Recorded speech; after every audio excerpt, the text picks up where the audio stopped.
Gimana sih caranya supaya liburan senang, tapi tabungan tetap aman? Waduh, ini tiket ke sini murah banget. Waduh, tiket ke Bali cuma 200.000, masa nggak tergoda? Iya. Mendingan saya nyesal nggak beli daripada nyesal beli.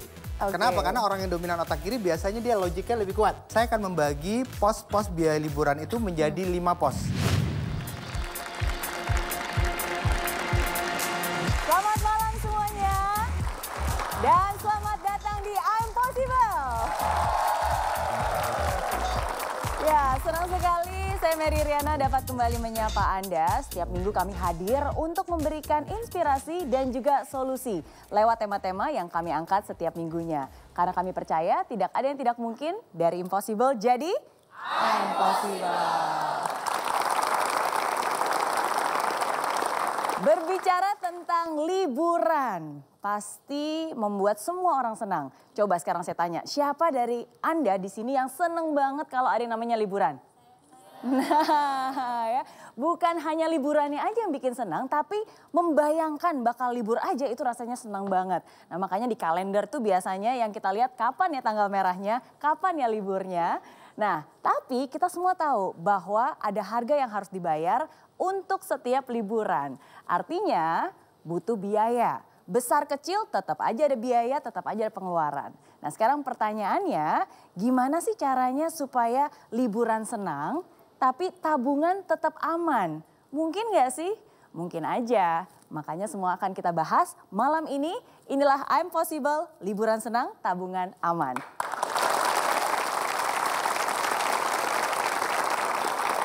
Dan untuk membahas tentang tema itu malam ini sudah hadir di studio.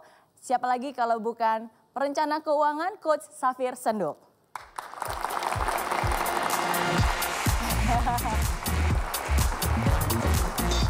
Selamat malam. Apa kabar? Luar biasa. Wah, setiap kali ketemu sama Coach Safir Senduk itu pasti ngomongin tentang uang. Iya. Ya, perencanaan keuangan ya. Iya. Seberapa penting sih seseorang untuk bisa merencanakan keuangannya? Sangat penting. Kenapa? Karena setiap orang itu selalu kalau nggak dia punya penghasilan, minimal dia juga punya tabungan walaupun sedikit.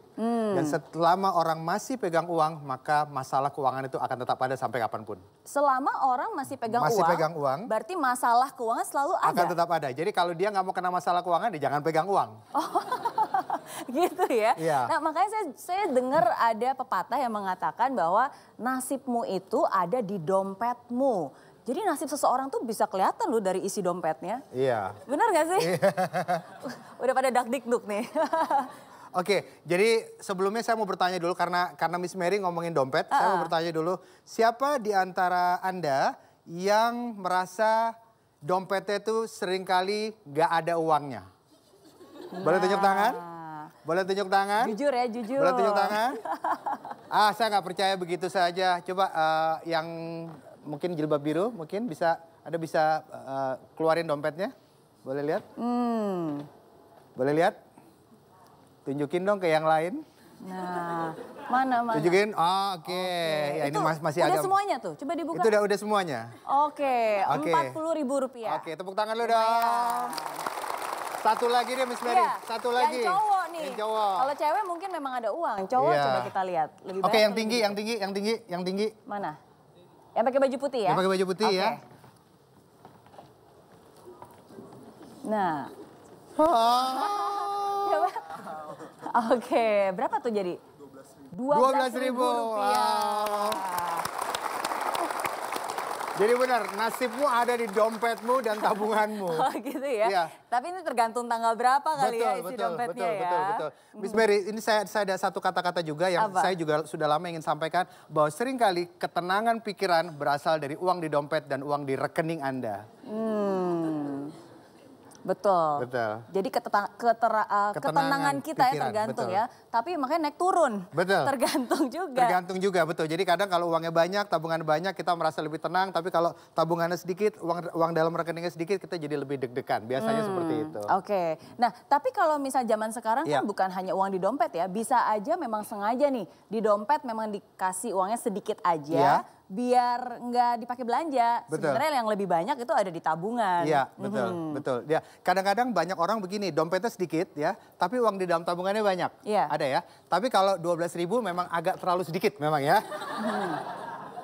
Agak terlalu sedikit itu ya. Iya, betul. Jadi memang kuncinya sebetulnya begini, sebetulnya kalau kita betul-betul sadari biasanya 3 bulan terakhir dalam setahun itu adalah bulan di mana kita banyak godaan. Oh Ya. iya, betul. Godaannya apa? Biasanya yang pertama itu adalah godaan liburan, Iya. ya, dan godaan untuk berbelanja. Diskon. Dan berbelanja itu hubungannya ke Berbelanja, diskon ya. betul. Dan itu tidak hanya diskon belanja seperti baju, elektronik dan lain sebagainya, tetapi banyak juga godaan yang berhubungan dengan liburan itu sendiri. Nah, itulah kenapa banyak orang pada 3 bulan terakhir setiap tahun selalu kehabisan uang, termasuk uang dalam rekening tabungannya dan termasuk uang dalam dompetnya sehingga tinggal tersisa 12.000. Oke, ya. Tapi memang benar sih, Coach Safir, karena kan tadi saya berbicara tentang liburan Iya. ya. Sebentar lagi kita udah memasuki masa liburan. Dan liburan mau irit-irit atau berfoya-foya juga tetap aja butuh pengeluaran. Betul, Nah, betul. terus gimana caranya? Mungkin nggak sih liburan bisa tetap menyenangkan tapi tabungan tetap aman? Iya, iya. Kuncinya sebetulnya salah satunya adalah dengan cara memisahkan antara pos untuk liburan dan pos untuk uang belanja sehari-hari. Kuncinya itu. Karena banyak orang yang mereka lakukan adalah mereka menggabungkan uang atau pos untuk liburan dan uang untuk belanja sehari-hari. Oke. Sehingga ketika mereka menggunakan uangnya untuk liburan, pas mau belanja sehari-hari uangnya udah habis. Oke. Atau sebaliknya dia gunakan uangnya untuk belanja sehari-hari, pas mau liburan uangnya nggak ada, akhirnya dia lakukan ngutang. Mungkin nanti akan kita bahas Nanti juga. kita akan bahas lebih Betul. detail lagi ya. Oke. Nah, tapi sekarang ada pertanyaan lebih menarik lagi Iya. nih. Kalau Anda semua punya uang, mau dipakai untuk apa? Pilihannya cuma 2, liburan atau belanja. Nah, kalau suruh pilih liburan atau belanja, kira-kira lebih pilih yang mana? Kita tanya dulu nih yang ada di studio. Siapa yang lebih pilih liburan? Wow, banyak. Siapa yang pilih belanja? Dua-duanya nih angkat tangan. Iya, iya. Belanja dan liburan Tapi ya. Miss Mary kayaknya belanjanya lebih sedikit. Belanjanya lebih sedikit. Liburannya lebih banyak. Liburannya lebih banyak Iya. ya. Dan ini kita juga sempat menanyakan ini Iya. lewat akun sosial media kita Iya. di Instagram. Kalau Anda punya uang, lebih pilih liburan atau belanja? Kita lihat jawabannya berikut ini. Nah, Wow. ternyata 86% memilih untuk liburan. Nah, Iya. gimana tuh?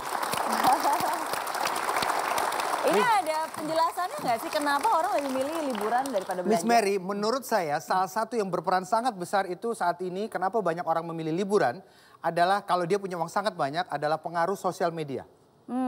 Pengaruh sosial media. Dan sosial media itu luar biasa. Kenapa? Karena kita orang dari orang yang tadinya dia nggak ada kegiatan, dia nggak ngapa-ngapain. Di waktu santainya, dia santai-santai duduk, dia buka handphone, dia lihat. Yang dia lihat adalah kegiatan orang lain.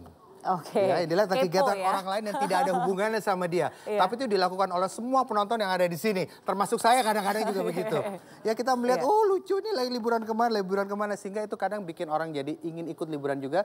Sehingga bisa jadi muncul hasil polling seperti ini. Oke ya, jadi karena peer pressure juga ngelihat Betul. temennya kayaknya asik nih berkunjung ke suatu tempat kayaknya bagus Iya. banget akhirnya punya keinginan. Betul.